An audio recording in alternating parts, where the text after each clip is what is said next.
Hi everyone, welcome back to another episode of the Hansa Shakti podcast. I'm your host Suhani and I'm thrilled to have Miss Jyoti here with us on the podcast today. Though Jyoti has held several jobs in the last decade against the wishes of others, she is now an essential part of our team here at Hansa Shakti. Hailing from the small town of Gonda, Jyoti has built an identity for herself as a strong, independent woman who does what she wants when she wants. Hello, welcome back to another episode of the Hansa Shakti podcast. I'm your host Sohani, and today I'm thrilled to have Miss Jyoti on the podcast here with us today. Hi Jyoti दीदी। अरे स्वानी, तो आप कैसे हो आज? मैं ठीक हूँ। तो हम आपके बारे में अब कुछ जानते हैं। आपका परिवार का बैकग्राउंड क्या है और आप कहाँ से हो? मैं यूपी के गोंडा शहर से हूँ और मेरे पापा जो हैं वो उनकी एक शॉप थी किराना स्टोर की और मेरी मम्मी हाउसवाइफ है। तो आपका पारिवारिक माहौल कैसा था? जैसे आप बड़े हो रहे थे तो आप कैसे तरीके के परिवार में रहते थे? हमारा संयुक्त परिवार था और जैसे यूपी के गोंडा छोटा-सा शहर, वहाँ पे लड़कियों को बहुत आज़ादी नहीं थी, उस माहौल में हम लोग बड़े हुए। हाँ,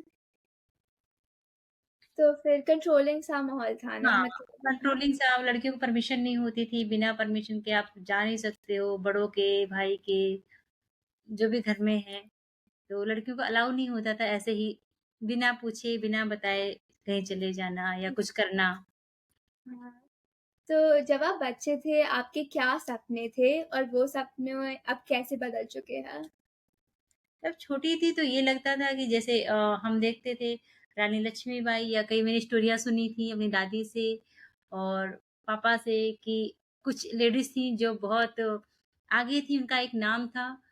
हुँ। मूवी से आइडिया आते थे कि हाँ, एक लड़की की अपनी पहचान हो सकती है, उनकी भी अपनी लाइफ़ हो सकती है, अपना डिसीज़न ले सकती हैं। तो ये था कि मुझे भी लाइफ में वैसे ही बनना है, अपना खुद का डिसीज़न, खुद की लाइफ, खुद की पहचान। हाँ, तो अपने आप के लिए एक जगह बनानी थी अपने जहाँ पे। अपनी पहचान, अपनी एक जगह बनाना। तो अब वो कैसे बदल चुके हैं? बदल चुके हैं क्योंकि कोशिश की, बहुत कोशिश की कुछ हद तक किया लेकिन जो सपने थे वहाँ तक तो नहीं पहुँच पाए। फिर आज प्रेज़ेंट टाइम में जो भी है, जैसा है मैंने एक्सेप्ट कर लिया है और मैं खुश हूँ। मैंने जो किया है, जो भी मैं कर पाई, मैं बहुत खुश हूँ उसमें। मैंने एक्सेप्ट कर लिया है वर्तमान में जीना।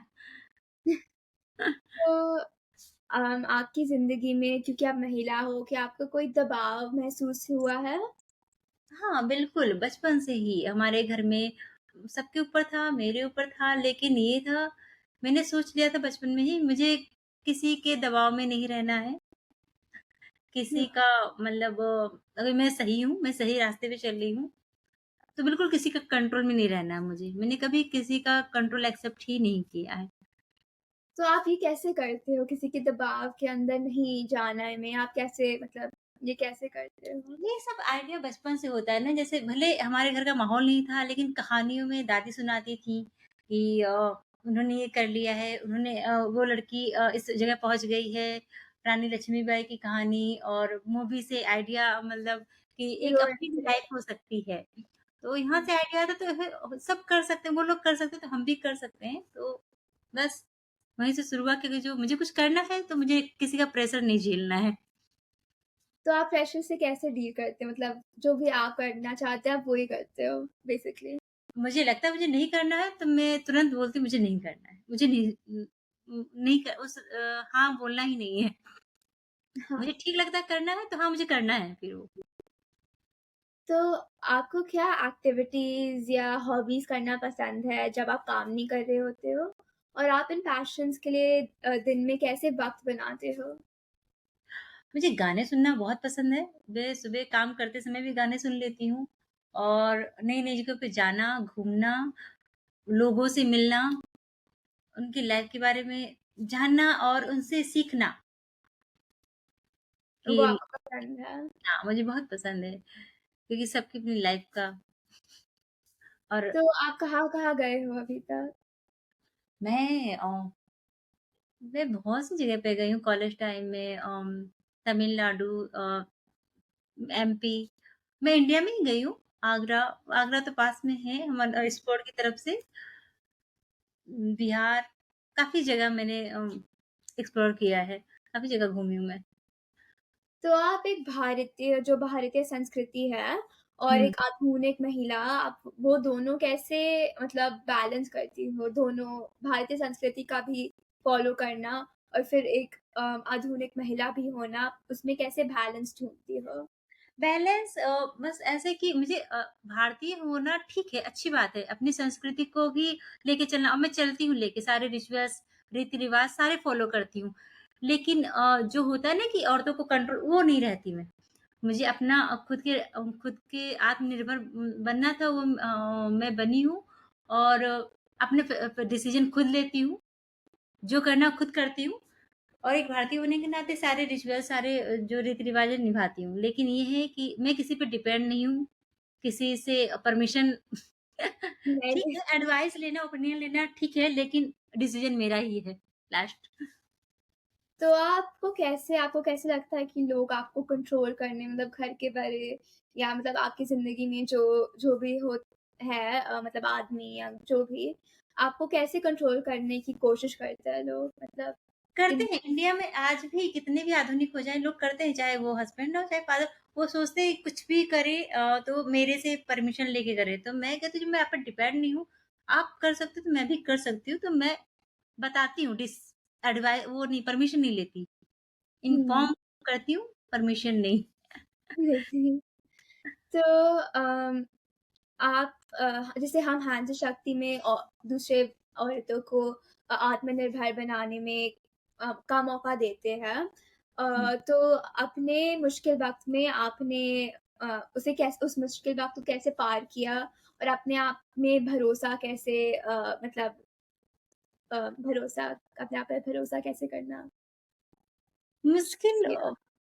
हाँ, होता है लेकिन मेरा इसमें बहुत बड़ा मेरी मम्मी ने साथ दिया। वो नहीं चाहती थी जो लाइफ़ में उन्होंने झेला है या मतलब जो परेशानी उन्होंने देखी, मुझे देखनी पड़े, तो हमेशा वो मेरे साथ खड़ी रही हैं।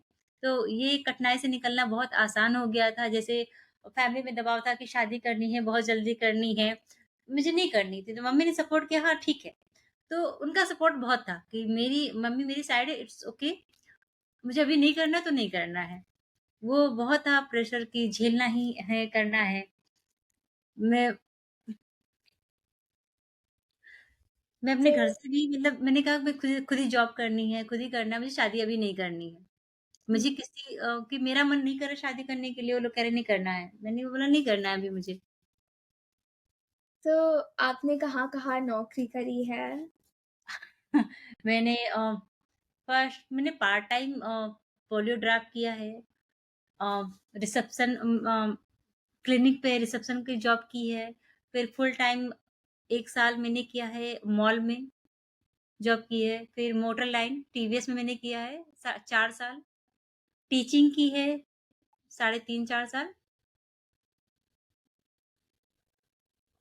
हाँ, ऐसे मैंने कई जगह क्योंकि घर पे थोड़े बहुत ट्यूशन भी मैंने पढ़ाए हैं, छोटे-मोटे।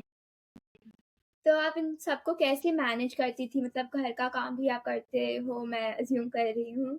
तो फिर आप ये सब कुछ कैसे बैलेंस करती थी? कर लेती औरतें कर लेती हैं, बहुत स्ट्रॉन्ग होती हैं, बस उनको समझना होता है कि हम कर सकते हैं और हो जाता है। अपने अंदर हिम्मत रखनी होती है कि मुझे करना ही करना है, पॉज़िटिव रहना है अपने काम को लेके, अगर जो आपको करना है तो हमेशा पॉज़िटिव रहना है। ये नहीं सोचना है कि हमसे नहीं होगा, अरे हम कैसे कर पाएँगे? सोचो, अच्छे लोगों के बारे में सोचो कि वो कर सकते हैं तो हम भी कर सकते हैं। हाँ, तो हमेशा आप पॉज़िटिव। हाँ, तो आप किससे सबसे ज़्यादा मतलब लुक अप टू करती हैं? मतलब किससे आपको सबसे ज़्यादा प्रेरणा मिलती है? कोई औरत है जिससे आपको सबसे हाँ, ज़्यादा मुझे दादी ने बचपन में स्टोरियाँ सुनाई थी काफ़ी, रानी लक्ष्मीबाई ये, कई हाँ, मतलब मैं अन किस जो भी औरत अभी मतलब है, आपको कौन-सी औरत से सबसे ज़्यादा प्रेरणा मिलती है? जैसे अपनी मम्मी से या कोई एक्ट्रेस जी, से? मम्मी से बहुत वो बहुत हार्ड वर्किंग रही हैं, बहुत ज़्यादा जैसे उन्होंने कभी स्कूल भी नहीं गई हैं, उन्होंने बहुत ज़िम्मेदारियों को बहुत अच्छे से निभाया है और शायद उन्होंने जितना किया है मैं नहीं कर पा रही हूँ। लेकिन बहुत हिम्मत आती है कि वो कर सकती हैं अभी, तो मैं क्यों नहीं कर सकती? मैं भी कर सकती हूँ। हुँ। तो आप अपने अनुभवों के आधार पर 20 साल जब आप 20 साल के थे, 20 साल की ज्योति दीदी को क्या सलाह देंगे? मैं इस ये बोलना चाहूँगी कि मैं अगर जो उस टाइम पे हुई कि अच्छे से पढ़ो, अपने आप को आत्मनिर्भर बनाओ, फिर शादी का सोच लेंगे, देख लेंगे, जब करना होगा कर लेंगे। लेकिन पहले अपने आप को आत्मनिर्भर बनाने के लिए पढ़ाई करनी है, जो मेहनत करनी है खुद को खड़ा करने के लिए करनी है। और महिला को अपने नाम के साथ नहीं जोड़ा जाता। हाँ, बिल्कुल। हाँ, हाँ। हमारे ही टाइम में अभी गाँव में ही बहुत से ऐसे जहाँ हमारा मूल गाँव है, वहाँ पे किसी बच्चों की मम्मी के नाम से उनकी आइडेंटिटी है या उन किसी की वाइफ़ के नाम से आइडेंटिटी है, उनका खुद का नाम नहीं है। तो है ऐसा, अभी भी बहुत इंडिया में बहुत से ऐसे जगह हैं, जहाँ पे लेडीज़ को उनके नाम से नहीं जानते। हाँ, तो फिर अब आपने अपनी पहचान बना ली है, अब लोग आपको जानते हैं अपने गाँव में। हाँ, बिल्कुल। अच्छा, तो धन्यवाद ज्योति दीदी आज पॉडकास्ट पे आने के लिए और ओके, आपसे बात करने में बहुत मज़ा आया। Okay, thank you, Swani. Thank